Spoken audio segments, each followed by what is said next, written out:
Hello, everyone. Welcome back to the TriStar Sports Show. Jamie and I here back for episode 18, where we're going to do our college football recap and preview. So we're going into week 10 now of the college football season.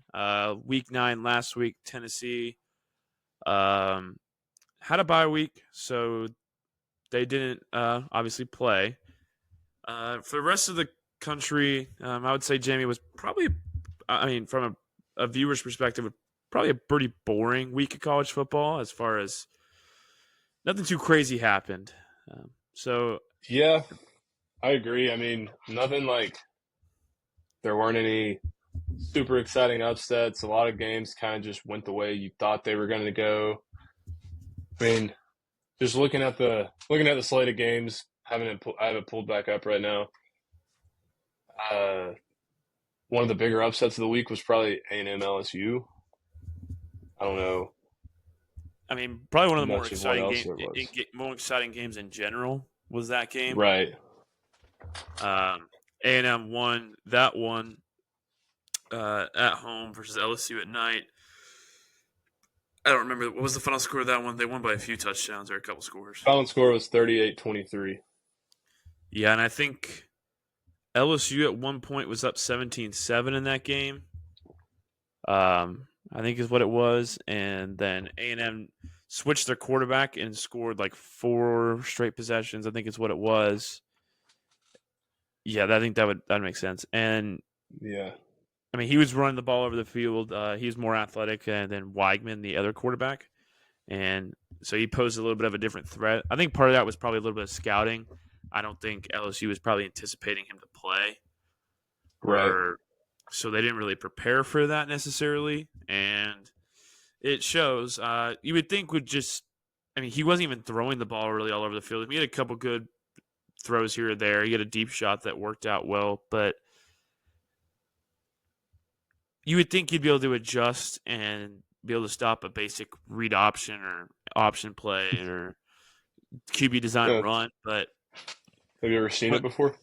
once again, Brian Kelly seems to struggle when the lights are bright, and that was a game they had in control of, and they let it fall apart really, really, really fast. So that's their second loss of the season now, and first SEC loss. So as far as SEC standing goes, they're still in the thick of it. If they were to win out, technically they could be in the conference championship. So their playoff hopes aren't dead just quite yet, but they're going to need some stuff to go their way. They don't necessarily need help from other people. They just got to control their own destiny, which is not an easy road. They still have to play Alabama. I know that. I believe that's next week. That'll be a big game. I think both might be on bye this week, and they play together against each other in Death Valley the following week. But so stay tuned for that one next week. But yeah, that was a big win for Texas A&M. Seems like they've kind of over the last few years have been searching for a win like that. They haven't been able to do it. This is the first year under Mike Elko as their head coach, and so far so good for him. They did lose earlier this season in Notre Dame, but as the season has gone on, the Notre Dame loss doesn't look not too shabby because Notre Dame's in the thick of the playoff race right now. And so A&M still undefeated in the SEC. They go on the road to South Carolina this week, which we'll talk about later. Upset watch potentially there. And then I know they play Texas later in the year. They do travel, I think, to Auburn, people were talking about. And right now, no game in the SEC is a given. So we can't just sit here and pretend that they're going to run the table until the Texas game. They could, but you can't. I don't think it's fair to assume that at this point. But yeah, other than that, absolutely. If you want to go through some other games that we saw last weekend. For sure. So Boise State got it done on Friday against UNLV. Although Genty didn't put up video game numbers or I guess what you could call them Genty numbers at this point in the season. He still had over 100 yards. So he may not have put up like the numbers that we've all come to expect him to put up, but as far as a running back goes, no one's going to say that you had a bad game if you had almost 130 yards from the line of scrimmage. Um, might have hurt his quote unquote Heisman chances, but who knows? They won, He's and now he, they're what? he's still definitely the favorite in that category. The only thing that hurt was probably his yards per carry. I think he was in the 3 yards per carry category in that game. I mean, he had like 30 carries or Yeah, close to it, they heavily leaned and on him. that was the first time we really saw them. Kind of like we saw that was the first time we saw that big of a dose of Genty. Hmm. I guess kudos to UNLV. I mean, relatively, they did quote unquote bottle him up compared to his previous games. I mean, it's crazy to say someone bottled him up when still allowing 130 yards in the ground, and but But when, yeah, that's just been the nature of the game this year. I mean, all of his yards. I mean, we've talked about it, and no discredit to Ashton Genty. I think he's a great player. All of his, but majority of his yards come from after contact, which there's 2 ways to look at that. One, he's very, very talented, and it's not like all these yards are becoming or are coming from good offensive line play. Or B, you can also look at it. Look at the quality of opponents he's playing. Obviously, they played Oregon, but no one's going to sit here and say Oregon is the best defense in the country relative to SEC teams or whatnot. And I mean, they've played good. Don't get me wrong against who they've played absolutely, against, but it's hard to say what Genty would do against a Tennessee defense or a team like that, a Georgia defense. I guess potentially we could see that in a playoff situation, and that would probably be a huge game for Ashton Genty's draft stock, to say the least. And for sure. but that's a question we won't know the answer to unless we see it happen. But so you can't blame him for who he's playing against. I mean, he's maximizing his talent against them. So Right. I mean, everyone knows that he's a great running back. He's going to be playing on Sundays. Will he break, uh, what was it, Barry's record? Who knows? I don't even know if he's really worried about that at this point. They're in the no, thick of it for the playoffs, and that's all. That's probably all he cares about, honestly, is getting Boise wins. So, yeah. Moving on. First, getting to Saturday. Only other game on Fridays or on Friday was the Louisville BC game, which actually turned out to be a decent game that Louisville ended up winning by 4, and then USC ran the table on Rutgers, 42-20. So getting into Saturday, Oregon came out and looked like the number 1 team in the country. What do you think about that game? well, I think that was the only leg in our parlay last week that didn't hit. Correct? Yeah. As far as I know, yeah. And it wasn't too close to hitting. We took Illinois to cover, I think a 22-point spread is what it was, and they lost by what, like 30, 38-9. so 29. So 29. we were about like a touchdown, 8 points off, whatever you want to call it. But so not too Right. crazy bad. We thought maybe they could sneak out a little bit better of a performance than they did, but I don't know. Yeah, I Oregon, mean they've had good games so far coming into the season, and then for some reason against Oregon just looked pretty bad. I just have a hard time sitting here believe Oregon is as good as advertised. And I know that sounds crazy because they quite literally haven't lost and they're the number 1 team in the country. And do I think they deserve to be the number 1 team in the country? Yeah, they should be. Based off of how the rankings work, they should be. But if we were talking about rankings versus ratings, I think there's a few teams in college football that can probably beat Oregon. And they just don't play in the regular season based off of not being in the same conference. So, Right. I agree. I mean, Uh, Oregon, I don't know. They still have. I mean, they beat Ohio State. That's a big moment for a Big Ten team, especially right. just now joining the Especially Big Ten. right. First year. But I I don't did know. just check the current Heisman standings, and according to FanDuel, Travis Hunter's the leader right now at plus 200, followed by Gabriel, the quarterback for Oregon. He's plus 250. Then you have Cam Ward from Miami at plus 300. And then you have Genty at fourth in the race at plus 450 right now. And after that, it's a substantial drop off in the odds, at least. Which it probably depends on what site you look at, and take all the betting with a grain of salt. Just because, I mean, we're talking this same time last week, Genty was the number one favorite. So I mean, it's like Yeah. it changes so fast. People just start putting money on things and think that they're going to catch certain trends here or there. Right. I'm pretty sure Boise plays a inferior opponent this week, so I wouldn't be surprised if he comes right back out there and gets a 200-yard game and get back on track, and everyone will be talking about how good he is again. So I No don't know. kidding. But yeah, going back to Oregon, I mean, obviously they need to be the number one team in the country right now. I don't know what the rest of their schedule looks like. I think this week they travel to the Big House, which will be a interesting test. They should win that game. They probably will win that game. But that is not an easy place to play. And we'll see what kind of team Oregon's made of as far as winning on the road, because that's by far the best road game they've played, because the Ohio State game was at home.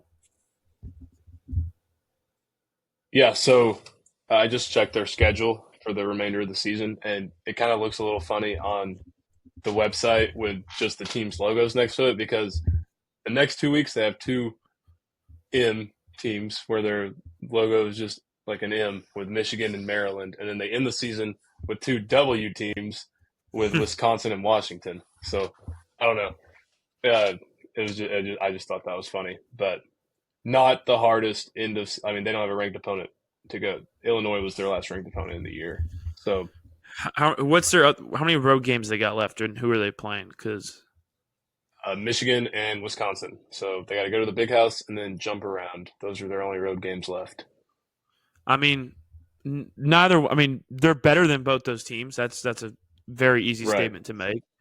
But those are not easy places to play. And the way that this season's gone for just about everybody, excluding them so far, is everyone's kind of slipped up on the road at some point this year. And wouldn't be shocked if they dropped one of those two.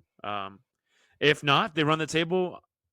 I could also see them playing Ohio State in a rematch in the Big Ten championship and losing. So, I mean, that was a 1-point game or whatever it was. Right. So the margin for error is not very big.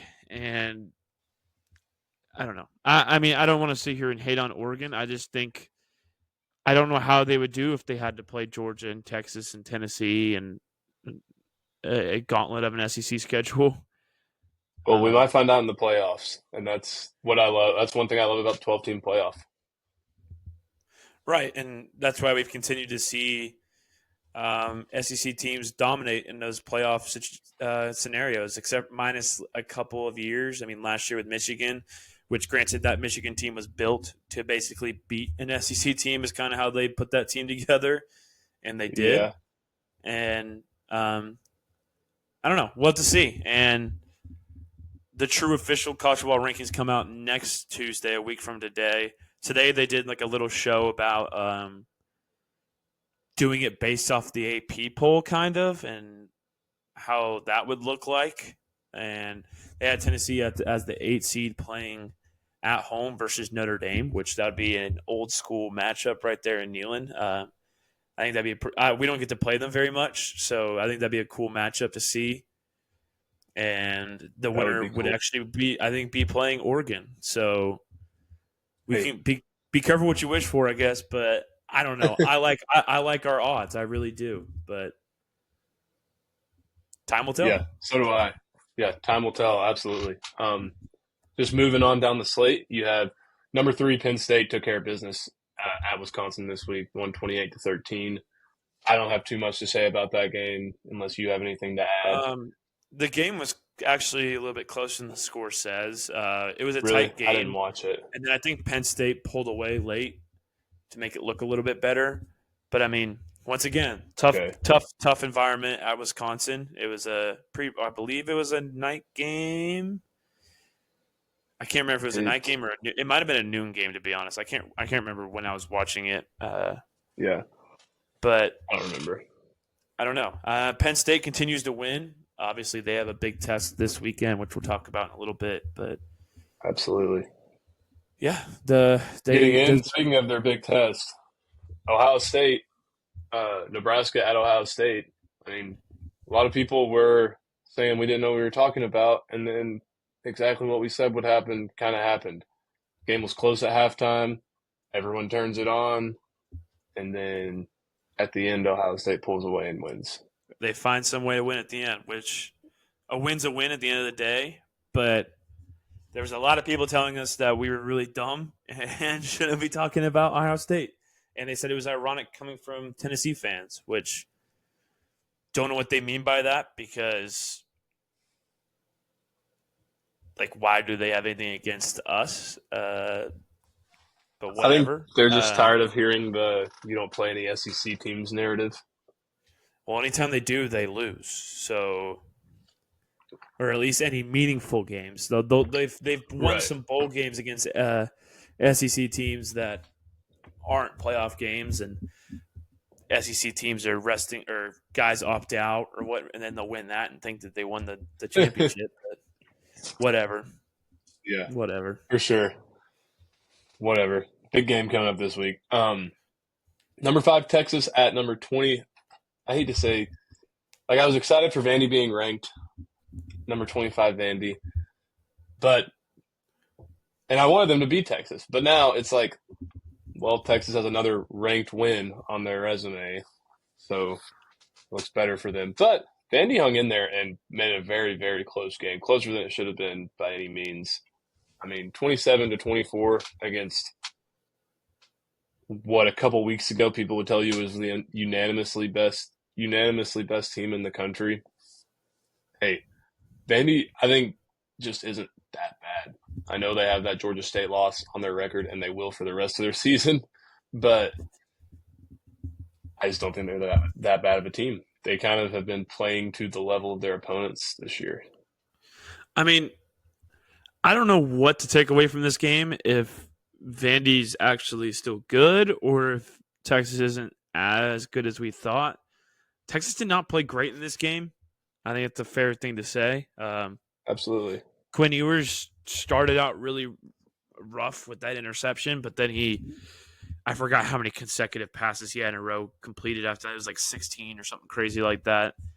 But Vandy kept hanging around and hanging around and hanging around, and Texas pulled away by 10, and then Vandy scored late to make it a 3-point game and wasn't able to, I think, get an onside kick to make it even more dramatic.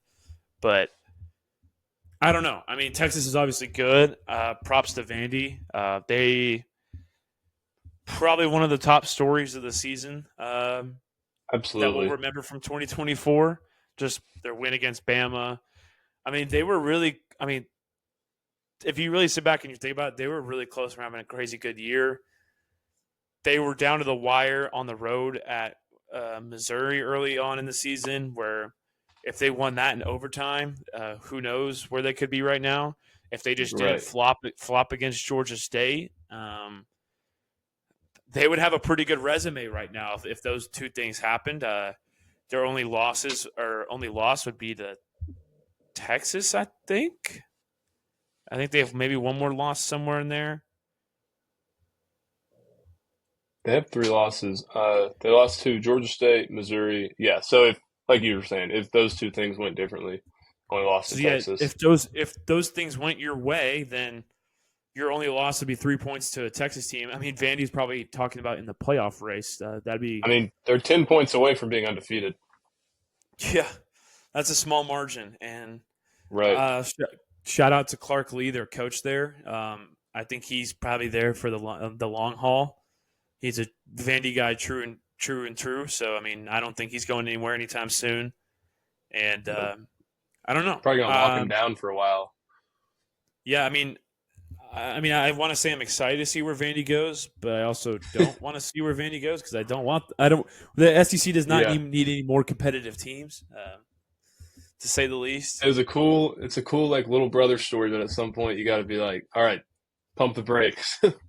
I mean, we still got to play them this year. So I mean, yeah, right. That's a problem. That's a problem we'll worry about in about 4 weeks. But Yeah, I mean Absolutely. Texas absolutely needed that game. If they lost that game, I think Skid. their playoff hopes would be dropping very, very, very fast. And luckily for them, they were able to close it out.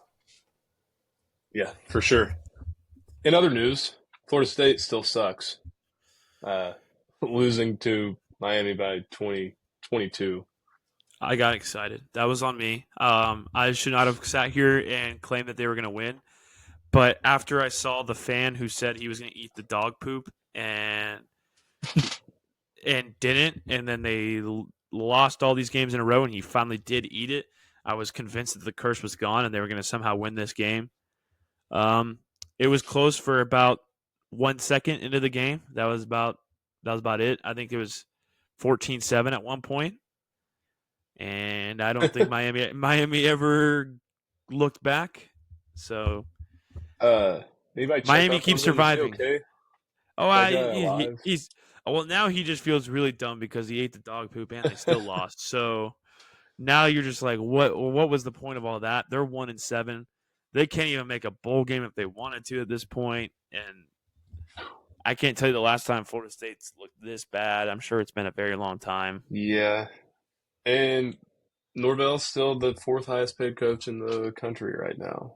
So Yeah, that continues to look worse and worse and worse every single week. And I don't know. I still don't even think he's a bad coach. Just everything fell apart at one time, and they're gonna have to really make some moves this offseason to get back on track.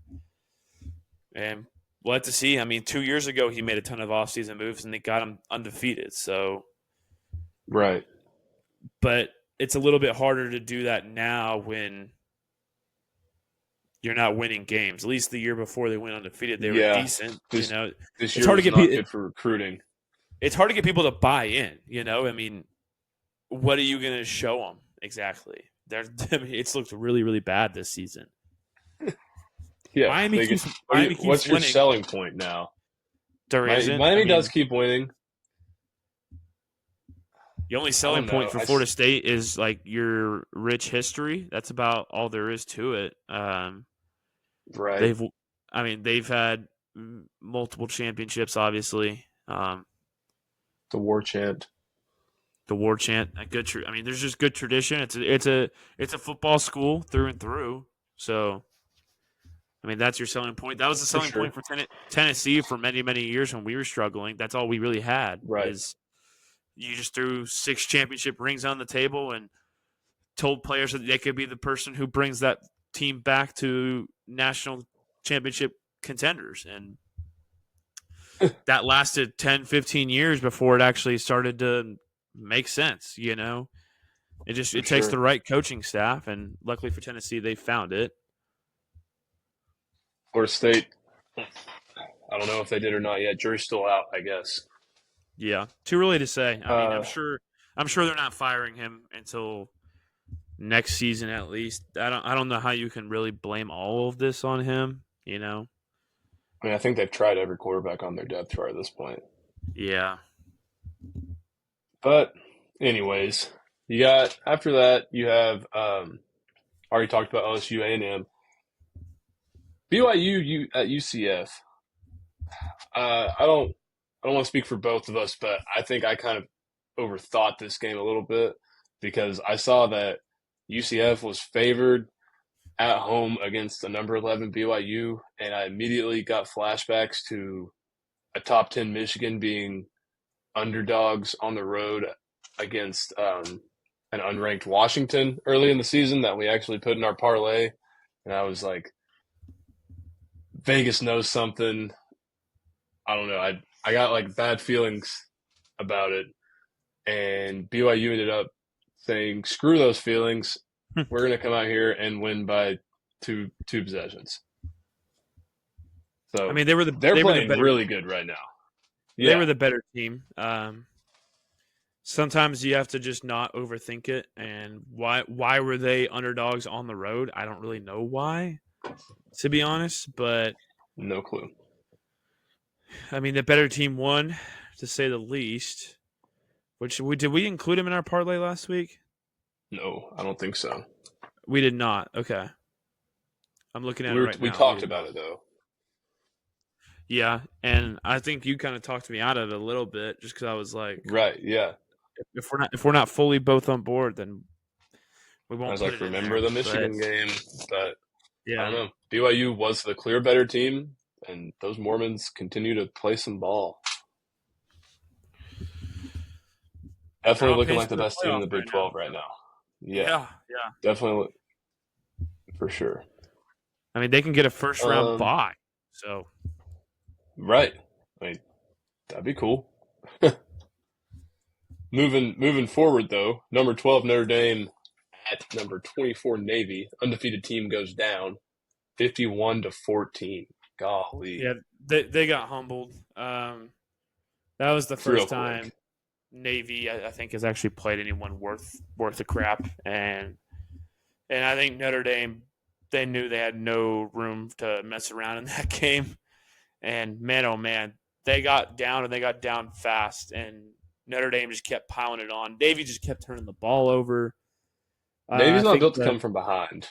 no, I think the whole Navy dream playoff scenario is probably dead. Yeah, To say the least, unless Army continues to run the table and then they play in a conference championship and then they beat whatever. I don't think that's going to happen. I think it's kind of gone. I think Army's probably due for a loss sooner or later when they play. I think they play Notre Dame too. So, really? yeah, I think Notre Dame will probably sweep those two teams pretty bad. But, yeah, rest in peace Yeah. to the 2024 Navy midshipman playoff run. I'm gonna call it right now. The Navy midshipmen have been officially eliminated from contention. I'd say I have to agree with you on that one. And I mean, some crazy stuff would have to start going on for them to get talked back into the conversation. Yeah, for sure. Um, Next up, the Indiana Hoosiers continue to roll with college game day there. I mean, 31-17 against Washington. I think it's the first time they're what are they now? 7-0 or 8-0? It's like one of the longest, if not the longest undefeated or win streak in program history for their football team. I think they're 8-0 now. I think they're 8-0. I can remember if they had their. But I we can had them fire in them our up, parlay at but -6.5, yeah, and that that hit. that covered easily. Yeah, they I didn't even realize the quarterback for them was the Tennessee transfer, Taven Jackson. which I'm still not 100% sure. I mean, I have not watched Indiana this year. I just kept up with their scores.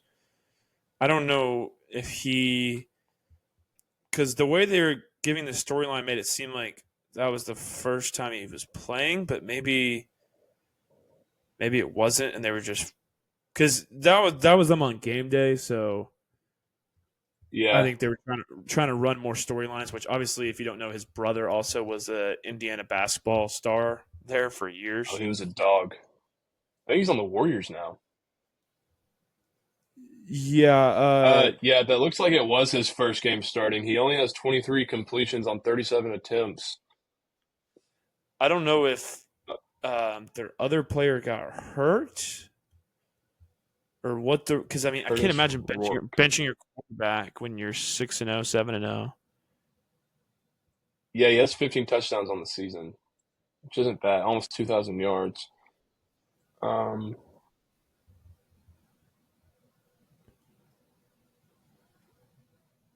yeah, he had a thumb surgery a week ago, Okay, so yeah, they said he was they're ruled out optimistic, indefinitely. but I just saw a report that they're optimistic he'll return for the Michigan State game, which is this weekend. So I don't know what kind of thumb surgery he just had, but apparently not anything too crazy. If not, Taven Jackson Yeah, played really well, so he did. they obviously have talent in that quarterback room to keep them afloat. So I don't know. Good for the Hoosiers. They don't have to just look towards basketball season just quite yet. So if they keep winning, they keep winning. Yeah, absolutely. Let me get back to the which Slate. according to playoff projections, they are like one of the first teams out right now Oh, really? I mean, that would make sense. due They're to 13th. Or they were due 13th to last week. due to Boise being the non-power four team in or Yeah. automatically in. That kind of kicks Indiana out. But there's also a weird situation with Iowa State and Clemson being basically tied. Um, with like Yeah, I saw that. Has that happened before? I haven't ever seen it. um, it's happening right now because the college football playoff is not official rankings yet. So that was just projections based off of the AP poll because the AP poll goes off of a point system. So they have the exact Hmm. same amount of points, which happens actually more than you think. But Really? but starting next week when it's back to the committee of actually making the CFP poll, there won't be any tying. It's just how many people Right. get so many votes in certain places and stuff like that. All right. Sounds good. Well, hopefully, I mean, maybe they can keep it rolling. Who knows? But if they don't make the playoffs, they can always fall back on their basketball team. So, next up, Alabama took care of business at home against Missouri. Missouri looked absolutely fraudulent, 34 nothing. Good bounce back game for Bama. I think everyone kind of felt the Bama comeback game coming. There's no Yeah, way it was kind of a perfect spot for it, especially with the Missouri team. That was I still don't know how they continue to be ranked. To be honest, um, obviously their quarterback got hurt in this game, and you saw Eli Drinkwitz on the sideline mouthing to Bama players that if we had our quarterback, we'd blah blah blah blah blah. They were down with the quarterback in the game. They were down when the quarterback came out of the game. It didn't matter. They were not winning that game.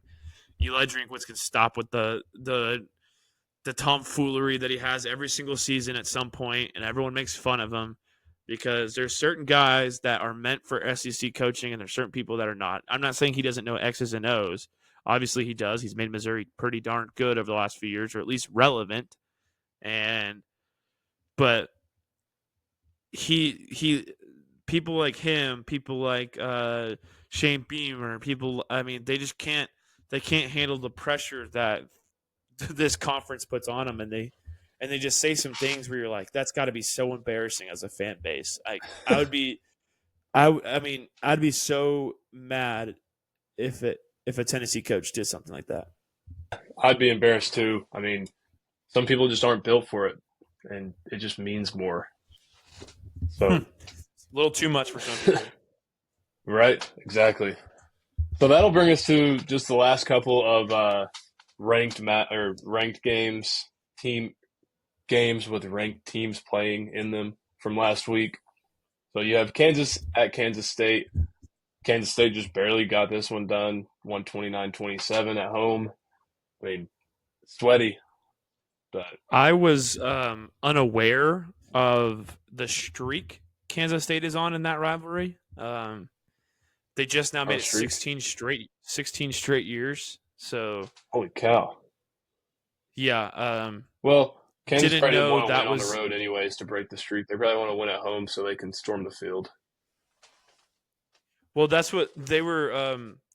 They were like up late in that game, and I was watching it with some people, and I was like, you don't typically end a streak like that on the road. I mean, maybe they do, but I was like, somehow Kansas State will probably find a way to win, and they did. Right. Yeah, absolutely. Then you had Oklahoma at Ole Miss, and Ole Miss got it done, won by 12. I mean, I guess not didn't get it done, but decent win for them.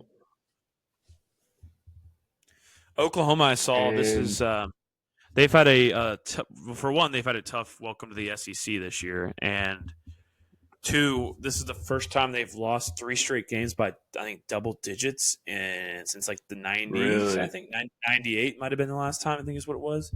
I mean, for so many dang, years they just dominated and won, and were the a Big winning 12. team in the Big 12. I mean, not necessarily Right. winning the. I mean, they won conference championships, but I mean, I don't know. They were always one of the top teams in the Big 12, and they kind of one of the bottom teams in the SEC right now. just because. Now, granted, Yeah. they've had a tough schedule, and so, I mean, them and Texas both have had a tough schedule because they're forced to play, all these teams to get acclimated to the conference. But yeah, not a great start for them, that's for sure. No, not at all. Maybe they can turn it around next year or something, but this season's probably a wash. They'll probably end up making a bowl game. I don't know exactly what their schedule looks like the rest of the year, but we'll have to see about that. And then the last game that had any sort of ranked implications in it, SMU barely got out of Duke with a win in overtime, 28-27. I didn't see how if it affected their ranking at all, but they were number 22 last week. I'm not sure what they are this week, but I think close win. they might have moved up to 20, actually. Yeah, they did. Okay, I just looked. So they moved up 2 spots for winning against an unranked team in overtime by 1 point. Granted, That's a little interesting to me. Duke was like 6-1 or something like that. So yeah, they were probably one of the first teams out last week. I know they were coming off a win against Florida State, I think was the week before.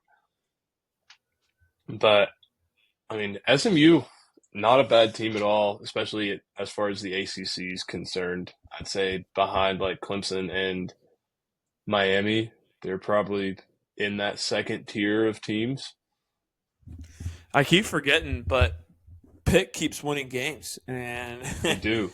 they're Yeah. technically in that race as well. I mean, they're undefeated. So, has SMU lost an ACC game? Obviously, Actually not sure. Obviously, Miami has not yet. They're second in the ACC, so that means they must not have. Yeah, so there's I think 4 teams that are undefeated in ACC play. So that's gonna be a wild sequence down the stretch. We'll have to keep an eye on that race. Absolutely. I don't think really any conference is set in stone right now of a conference winner. Big 12 is still up in the air, but I guess there's less dogs in the fight, I guess you could say, in that one. I mean, I feel like BYU is technically the favorite right now, and then ACC, you have 4 teams basically tied, and then SEC is a wild, wild west of 1-loss teams minus A&M. So I don't know. We got a lot to figure out, and not many weeks left of the season. So yeah, and I'm all for it because that means that stuff's about to start getting wild these last couple weeks. So if you're ready, I'm ready to get into week 10. Yeah, let's kick it off with our beloved Tennessee Vols. This weekend, we're going to be at home in Knoxville at Neyland Stadium, 7:45 kickoff game. I'm not sure. It must be like an ESPN game, I'm assuming, or one of those, ABC, ESPN, one of those. And SEC. Yeah, it's SEC Network on ESPN. Oh, okay. It's an SEC Network game. We're moving down in the quality of networks. I mean, it's all the same thing at the end of the day. It's all owned by ESPN. But regardless, night game in Neyland. As you can see, if you're watching this, I'm repping the dark mode just because we are wearing our black uniforms. If you haven't seen the announcement video for that, based off of the movie Venom, I would suggest just about anyone to go watch that. It's a really cool uniform reveal, about as good as you can make it. I guess you could say that. And Kentucky's coming to town. Yeah, it was sick. We did this song and dance with them 2 years ago in Neyland, where we wore dark mode and around the Halloween time, and we stomped them 44-6. Tennessee opens as a 16.5-point favorite. Kentucky is 3-5, I think, going into this game. Vols coming off a bye week. I'm expecting the Vols to cover. I really am. I think we're due for a little bit of a blowout here. And remember, just to remind Kentucky that they're little brother. Even though they're not in our state, they're still little brother. Yeah. Battle of the Beer Barrel. even though we don't play for it anymore. But We should.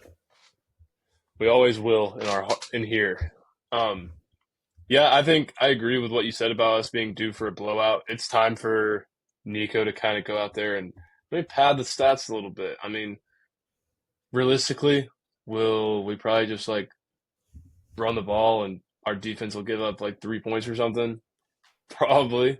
But I would love to see Nico come out there and sling it and get some confidence under his belt. I will say the only reason why I wouldn't want to see that is if Samson breaks like a 75-yard run in like the beginning of the game, I'm gonna be rooting for like a Dylan Sampson 250-yard game just to maybe Right. creep his way into the Heisman conversation, just somewhere Hey, back a backdoor conversation. I think he's in the top 10 right now, somewhere in there. He's in like that 9th or 10th spot on like pretty much every site. yeah, But yeah, I think based off of the confidence that Nico probably built in that second half of the Bama game, going into a bye week, I think you gotta let it rip a little bit. Keep the momentum going. Obviously, I think we could sit there all day and run the ball and play good defense and win this game. But as we saw early this season, just because you do that does not mean it's necessarily good for the wide receivers in this quarterback. He's a young quarterback. He needs to continue to grow and improve. And as much as I love the run game, it's not necessarily going to be great in a playoff situation if we make it to have to sit back and throw the ball and we look like we're not ready for it. So I don't know. I'm excited. The stadium's going to be electric for one. And Kentucky, they've had a very up and down season. They're 3-5, lost by 1 to Georgia, and then they go and beat Ole Miss on the road, which is a huge moment. And then they've also now lost to Vandy and Auburn at home. They went to Florida and got stomped there, so they're on a 3-game losing streak. It's kind of hard to tell what you're going to get from the Kentucky Wildcats. As of recent, it's a pretty bad performance. Losing to Auburn last weekend at home is a really bad look. yeah, big Auburn's time. kind of rough. So I don't know. I think we're hopefully in blowout territory. You can't count your chickens before they hatch, but I don't know. I really hope we do. I think we will. I really do. Boost the stats a little bit, have the defense continue to look the way that they are. Hopefully, it can be a situation like NC State earlier this year. We can pull our guys a little early, and no reason for them to be in get the game longer than they should have to be. Absolutely. I mean, I would as long as we get through this game, hopefully cover, get everyone out healthy. That's really all that matters. Looking forward to bigger things to come. Yeah, I mean, their quarterback, Brock Vandergriff, his numbers haven't been stellar, to say the least. It's hard to look at the QB comparison because at the end of the day, Nico doesn't have a whole bunch of more stats than he does. Right. But they don't have a running back who has 17 rushing touchdowns, and they're also not 6-1. So it's a tale of two stories. The numbers don't always tell the full story, Yeah, But absolutely. hopefully, Spooky Rocky Top will be continuing to play. If we can I'm just hear it. excited for the atmosphere. I'm really excited for the atmosphere, and we have Mississippi State next week, so I can't believe we only have 3 more home games this season, which is wild, wild, wild how It's fast this crazy. thing has gone. But we can't overlook anybody. Obviously, Georgia's coming up soon, a couple weeks, but got to take care of business. We're in a situation now where we're getting later in the season, so recency bias is now going to start kicking in. The committee wants to see bigger wins. A win is a win at this point in the year. However, if you want to really make your odds higher and higher for the playoffs, winning by 7 to Kentucky is probably not going to help that. I think you got to probably at least cover, win by 17 or more and continue to push towards making a playoff run. Yeah, absolutely. Covering is should be the standard for the rest of the year. Even in the Georgia game where we probably, I don't want to say probably, but more than likely will not be favored to win that game on the road unless something crazy happens between now and then.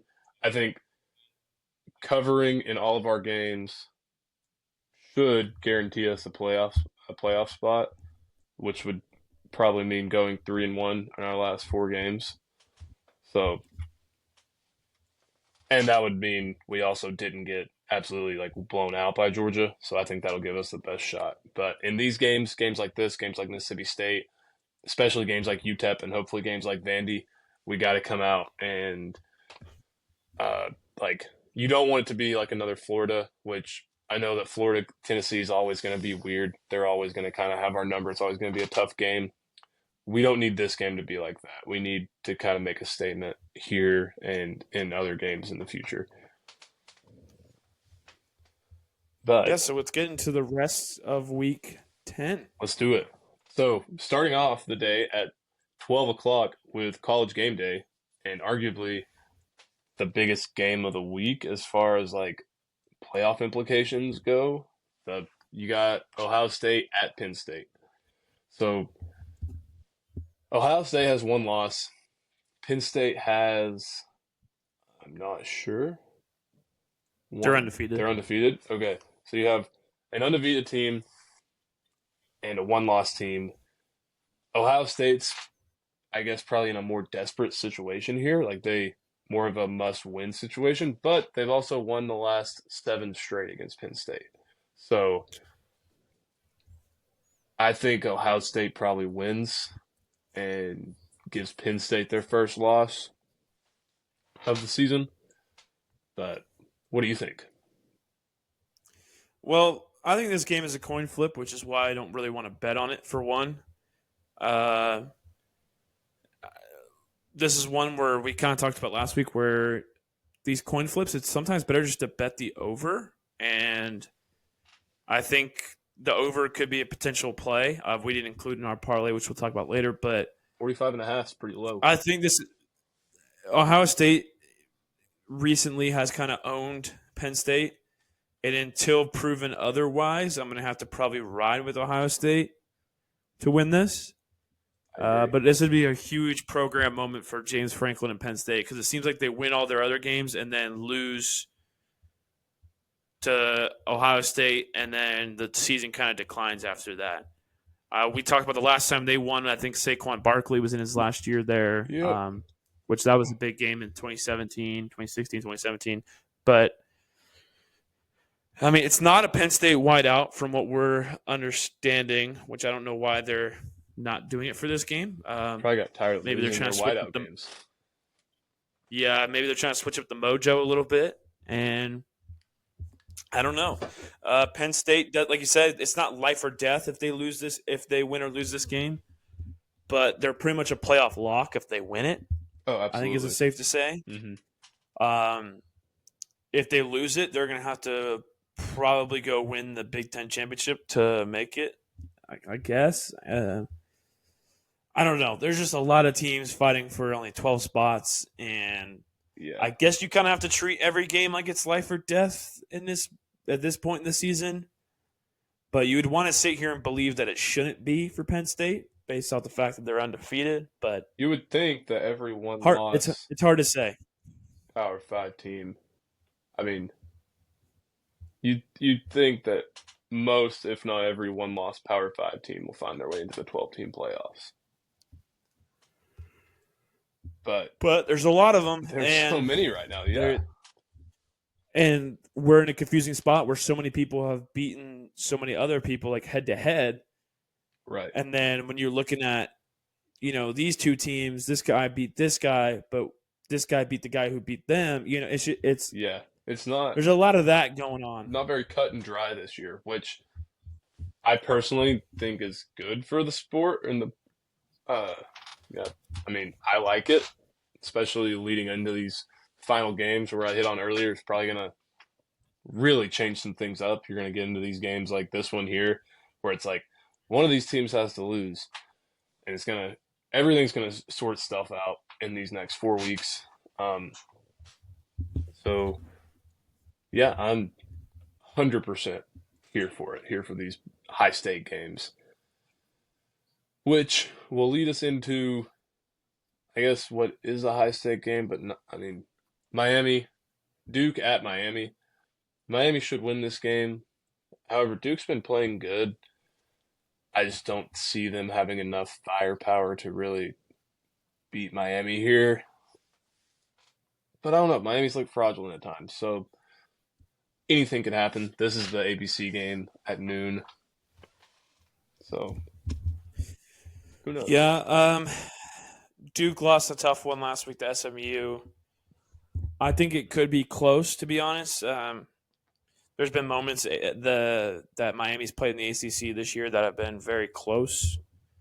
Um, I'm not going to sit here and say Miami loses, but don't be shocked that this is a tight game at the end of the game. Right. 21 and a half. Definitely one to think about if you are looking for some spreads to take. So next up, you have number 19 Ole Miss at Arkansas. I don't think that the environment in Arkansas will be anywhere near like what it was like whenever we played them, just because it's a noon game, and typically those college environments aren't as loud and boisterous at noon as they would be as a nationally televised night game. But hey, I mean, Arkansas probably has played above their ranking, which is currently non-existent right now. So anything could happen, I guess. Ole Miss kind of been hit or miss this season. No pun intended, but I think they probably win this one. Yeah, I don't think Ole Miss loses, but like you said, they've been up and down. Haven't necessarily looked the way that they should. Had a ton of preseason hype, but I don't see them losing this game. Noon game. It could be ugly. It was an ugly game last week versus Oklahoma. Yeah, I expect a little bit of the same. probably. I think Arkansas is better than Oklahoma, but maybe that's definitely the Tennessee fan bias in me. Yeah, hard to say. I don't think they've played, so Yeah, unless they have, and I'm just forgetting. But I don't know if they have or not. I would probably put Arkansas in like a similar tier to Kentucky, where they've played some good teams close, but also have had some. I mean, they're unranked for a reason. It's not like they have some losses on their schedule. So right. who knows? I think it could be interesting, which is probably why the line's only at 7. Part of the reason why we didn't touch it is just like we couldn't really decide on what we thought was going to happen. But yeah, so next, I'll just go ahead and close out the. Actually, there is one more. There are a couple more games on at 12 o'clock that I would like to hit on. Air Force at Army. I mean, normally this game wouldn't be super exciting or enticing unless you were a fan of one of these teams, but Army is currently number 21 in the country. So unless Air Force can pull off an upset, then Army's playoff hopes are technically still alive. Yeah. Army should probably win this game, to say the They should. least. They're just getting ready for their big test later when they play Notre Dame, because they just watched Notre Dame beat their rival Navy really, really bad. So they just got to make sure they're undefeated going into the Notre Dame game and put all their eggs in one basket for that one and see what happens. But they're obviously still on the outside looking in as part of playoff chances, just because who the heck have they played? Right. For one. Yeah, but yeah, I mean, they should take care of business. That's for sure. I agree. Besides that, you have Minnesota at number 24, Illinois. I mean, Illinois kind of had a bad loss last weekend. We'll have to see where they go from here. You'd think Minnesota would be a good spot for them to get back on track, but I still don't know if they have playoff hopes anymore after last week. No, they don't have playoff hopes, but they're still a darn good team. They are. I don't know why. I don't know why they're 3-point underdogs against Minnesota, but they are for whatever reason. I just saw that actually. Dang. I don't know. Is that game in Minnesota? So maybe someone's hurt that I'm not aware of or got hurt in that Oregon game, because that's the only other explanation why they'd be underdogs. But I know Minnesota's not awful, but Yeah, I think it's not fair to probably discredit Illinois if they're fully healthy. right. But that's the line. I probably might straight bet them to win just because it seems like a good opportunity for a good team to bounce back and win everybody some money. Yeah, no kidding. Um, so the only other game I wanted to touch on in this early slate here is Stanford, NC State, for no other reason than the fact that NC State actually had their quarterback recently retire from football mid-season. Grayson McCall, former kind of like everyone thought he was going to be really good whenever he was transferring out of Coastal Carolina, and then this season he just NC State's kind of been up and down, kind of had high hopes going into the season, and then we thoroughly dismantled them in week 2. And I don't think they ever really got back on track after that. But yeah, I thought it was kind of crazy hearing that McCall just decided to retire after he got injured, and said due to this injury he had to do what was best for him and step away from the game that he loved. So kind of a wild story. Yeah, I mean, I haven't looked too deep into it. I don't know what the injury was. I'm not sure. I wouldn't be surprised if it was He's a had concussion or something. Yeah, typically when you hear a response like that, it's probably like because that. I mean, I saw it early this year. I think he left I think he got hurt earlier this season with like a nasty. He got drilled in the head earlier this season. So I wouldn't be surprised if that happened Like 2 again. in I one don't want to season. speak on that because I don't know what the details are. Sucks that he retired. He had a pretty long college career, 5 or 6 years. Mm-hmm. I don't know how long it was, but yeah, I mean, there was points where he was at Coastal where people thought he was going to go to the league and be league Right. bound, but obviously he has other things in mind, and there's more than life than football, believe it or not, despite the love of the game. But yeah, best of luck to him. I mean, I can't tell you the last time I heard a college player retire. Right. Typically, you don't hear those words just I have because no idea. I know that. technically your career. What were you saying? I'm just saying that technically your career in college is not like. I mean, the max. Well, I guess nowadays you have guys playing like 8 years, but it's really only supposed to be four or five. You know, Right. so it's not like you don't hear the term retire too much because it's not like you just played 15, 16 seasons in the NFL, and like that's different when you retire. Then Yeah. No kid. I don't know. It's kind of confusing, It but is. I saw where Coastal gave him a big tribute on their Instagram. I wouldn't be surprised if he has a coaching career in his near future, like helping out on the yeah, offense that's somewhere. yeah. I wouldn't be shocked either, and I wouldn't be shocked if it was at Coastal. I mean, Right. he was a big part of Coastal a couple of years ago when they went on a little bit of a run, and when they were talked about. I think they were undefeated. I forgot which season it was, but they were undefeated like to start the year for like Yeah. I think over half the season, and they played another undefeated team like in their conference in the Sun Belt. I don't remember who it was or the story, but I remember there were I mean, talks about them potentially joining the ACC, and then SMU got into the ACC, and a lot of like Coastal fans were up in arms about why is a team from Texas getting to join the Atlantic Coastal Conference before us, whatever. But who knows? hey, they're winning. Right, they are. SMU's a good team. Now they can play players again. So couple other games, just working my way down. You got Vandy at Auburn, kind of I mean, what normally would be considered like a mid-off, but I think that Auburn's favored in this game, but kind of a big game for Vandy to kind of get rid of that stigma, I guess.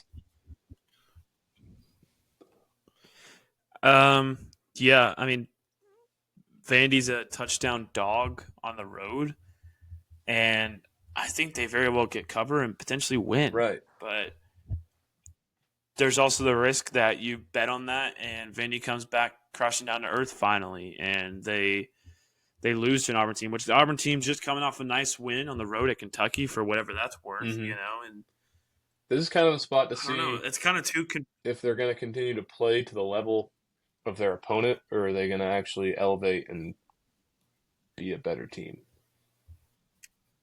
right. I don't know. That's kind of an interesting game. Probably might keep up with that just to kind of see. It's kind of a big spot for both programs. Auburn kind of needs. They probably need this win really bad with Hugh Freeze there and keep that train rolling, or else losing at home to Vanderbilt might derail some things. They've already had a rough season. It's not going to get any easier when they play Alabama in a few weeks. So, interesting one on that of a couple of mid to bottom tier SEC teams. So, Absolutely. So next up, we got number one Oregon at the Big House. I think that if Oregon is as advertised, they come in here and easily cover. It's on CBS. Michigan just has not been the Michigan of old this season. I mean, they've had, I guess, an up and down season to say the least, but Oregon probably comes in here and wins the game. However, it is at the Big House, so crazier things have happened inside of college football. it's definitely the best environment they've played on the road this season. Right. So, I'm kind of interested to see how Dylan Gabriel and Oregon respond to that. Um, I think they do win, but it might be a little bit closer than people anticipate. And if you're Michigan, your goal is to make this as ugly as possible. Absolutely. That's you want to play spoiler in this situation. Make it a tight game. Make people question Oregon. Maybe lose late, and the rest of the country kind of looks at Oregon with a question mark because Michigan, I mean, has been a question mark like you said all season long. Winning games we thought they couldn't, losing games they shouldn't. Right. Back and forth, but it's never easy to go on the road and play in front of 109,000 in the Big House or 107, 109, whatever it Mm-hmm. is, and win. Yeah, So, not at all. well to see. We will. Which will lead us into the 3:30 ABC game with Florida at Georgia. So, are we going to get the Florida, or are we going to get the Georgia who almost lost to Kentucky, or are we going to get the Georgia that beat Bama or beat Texas?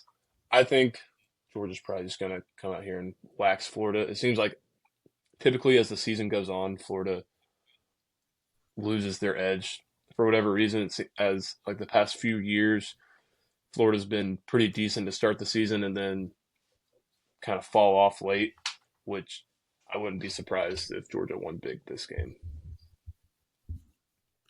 I mean, yeah, I wouldn't be surprised if Georgia won big. However, we'll say this is an underrated rivalry in the It SEC. is.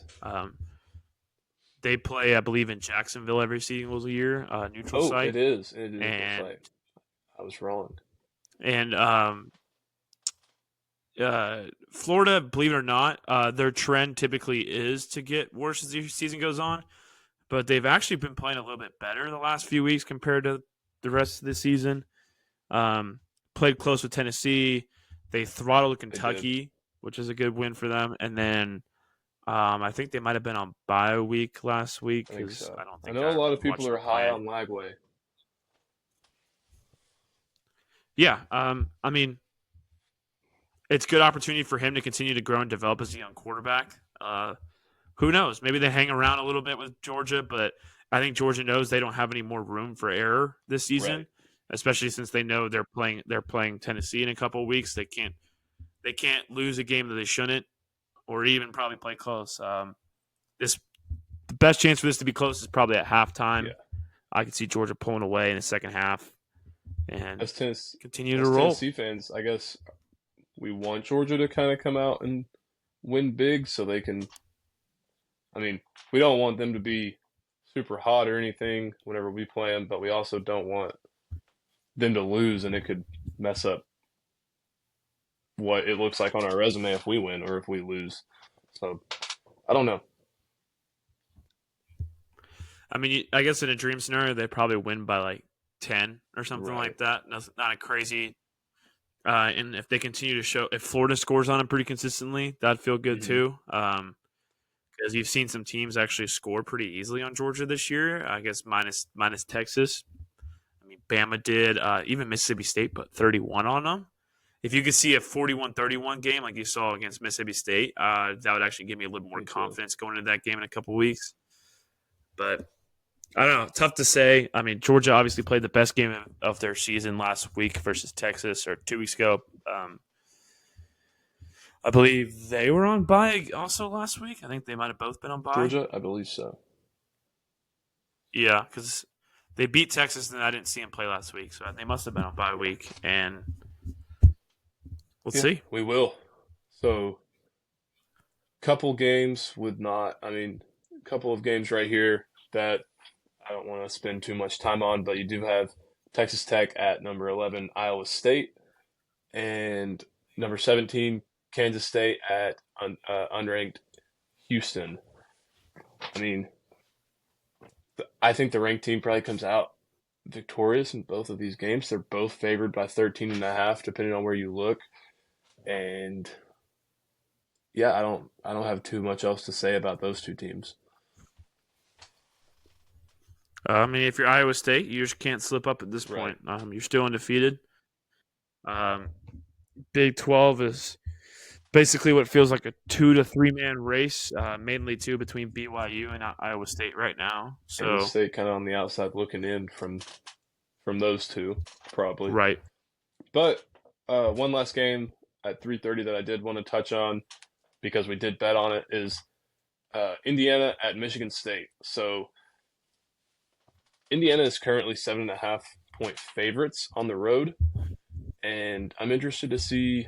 I guess first of all, if their quarterback is back this week, and second of all, if they can keep this kind of. I guess you can't call it magical yet, but in terms of the Indiana football program, really, really, really good season going. So I mean, we bet on it. It's going to be in our parlay of the week that we'll talk about at the end of this episode. So obviously, we think they're capable, more than capable, of pulling off this spread. But yeah, what do you have to say about this game? I think no matter who the quarterback is, I think they have a good chance of covering, which is why we I took agree. it. Taven Jackson showed like he was very capable of leading the offense just as good as their other quarterback last week. But especially if the starter's back, I mean they've been a workhorse this year, and they continue to win games. And Michigan State is not very good, and all we need him to win is by a touchdown. So let's go. Let's go, Indiana Yeah, Hoosiers. go Hoosiers. All right, night games. Let's get into them. First off, you got number 10, A&M at South Carolina. Another game we have in our parlay of the week because, spoiler alert, I think that the sandstorm's going to get to them. I think A&M's going to go down, get their first SEC loss, and just kind of add to the chaos of everything. Top 10 team on the road against an unranked opponent at night. I like it. 2.5. They're currently 2.5 point favorites. I like South Carolina. We like South Carolina to just outright win the game. I mean, we all know that South Carolina has a pretty underrated environment at nighttime. So, what do you think is going to happen? Well, we saw the 2.5 point spread, and I was like, well, what are the odds South Carolina wins by or loses by 1 or 2 points? Not very likely. If they're going to lose by anything, it's probably 3 or more, just like any other football Right. game. So you might as well take the money line at that point. Tough environment for A&M to go into. I think if they start their backup quarterback that popped off against LSU, I think South Carolina will have a better game plan and film on him. I don't think A&M is as good as their record shows based off of strength of schedule. And I think they're going to slip up. I think they're going to slip up before they play Texas at the end of the year. Just because I don't know. I want to sit here and believe. I mean, there's a reason why they're only 2.5 point favorites on the road. Right. as the top 10 team. Um, Most undefeated SEC teams, you would probably have them favored by more than 2.5 points on the No road. kidding. It's just Texas A&M's undefeated, but the reason why they're undefeated is they haven't really played nobody. I mean, obviously they just beat LSU. That's a good win. But there's plenty of question marks about LSU. I mean, they lost the opener to USC, and USC is falling off the map this season after that game. So it's kind of hard to like. I mean, obviously, LSU was ranked 8th when it happened, but I think they were probably a little bit higherly ranked than they could have or should have been. And we'll find out more about LSU as the season goes on. I mean, if that was in Death Valley, I don't think A&M would have probably won that game. But they were at home, and I think that gave them the edge. And they got hot late in that game and got up by a few scores. The over hit like we thought it would, and I don't know. I have a weird feeling that A&M loses this game.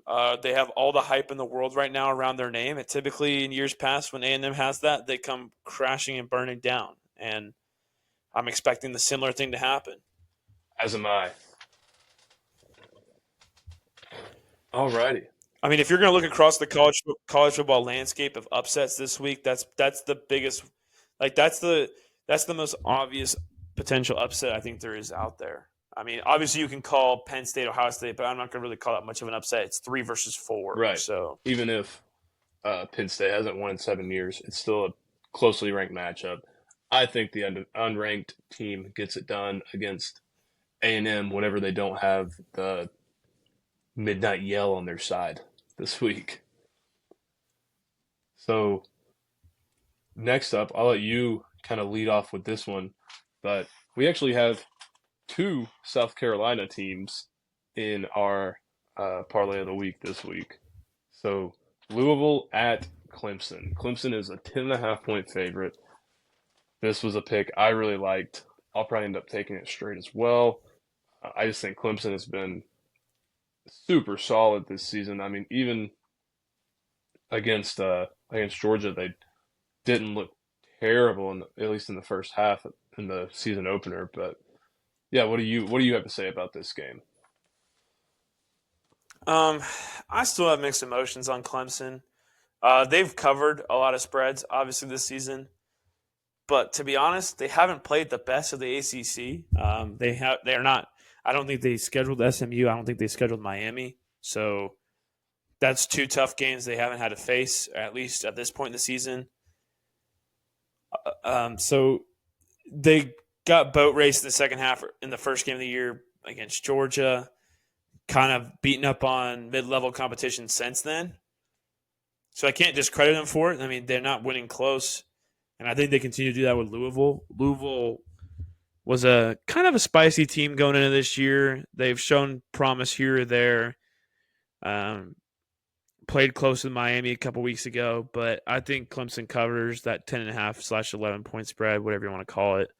And I think they continue to roll and try to make their way to a playoff run. Absolutely agree. In Clemson's defense, going into the season, they had Florida State scheduled, which they were expecting to be a tough whatever game. But yeah, I agree. I mean, can't blame them for taking care of business and covering against the worst opponents. But yeah, they haven't played anyone very good. They do have Pitt later in the season, which is probably their hardest game besides this one remaining. So I think they get it done on ESPN at 7:30 in Memorial Stadium.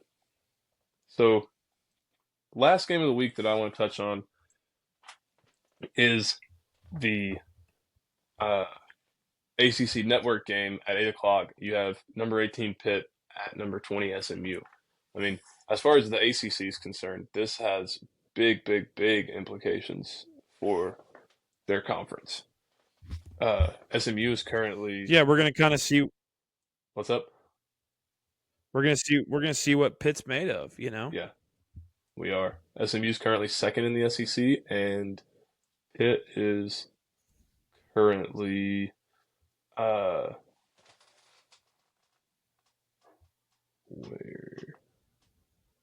I mean, they're undefeated, but I guess they just don't have as many wins.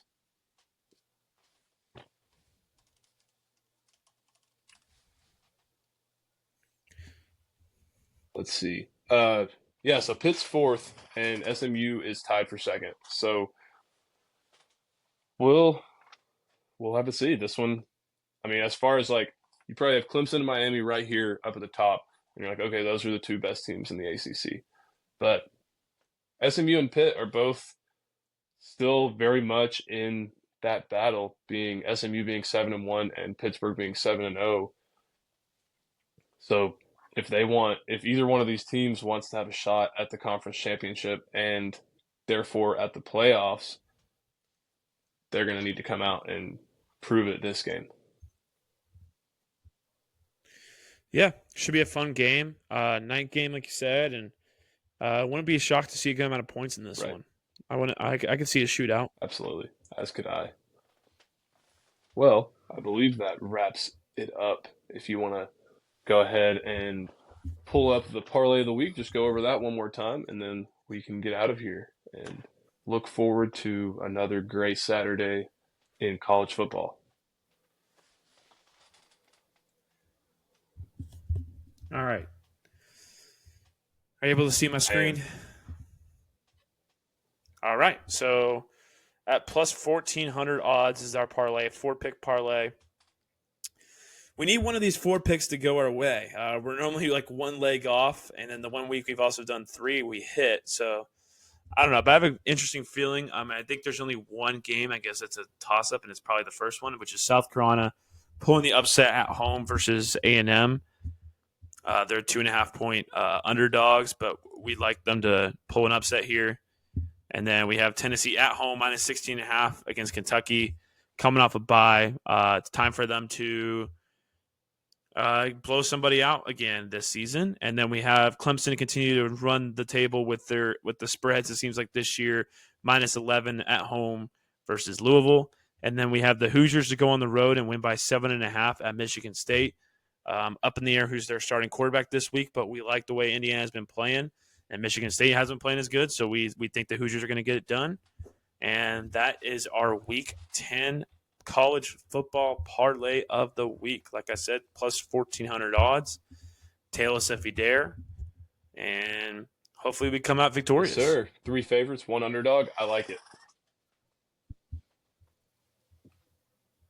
But yeah, that's I think all we got for today.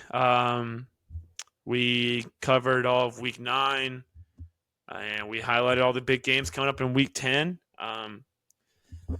To keep up with us and all of our social medias, follow us on Instagram, YouTube, Twitter, and Spotify. I think I said everything. And TikTok, because on TikTok we're going to post all of our clips, which you'll see our parlay of the week and all that. I reposted on there, and so that way you can kind of have an easier look at it and tail it, send it to your friends, whatever you want to do, bookmark it, call us stupid if it doesn't hit, whatever you want to do with it, have fun. But yeah, I think that's all we have for today. NFL episode later this week. Hopefully we have a good slate of college football. Hopefully the Vols get it done. And we'll see you all later this week. Thanks for listening. Have a good one.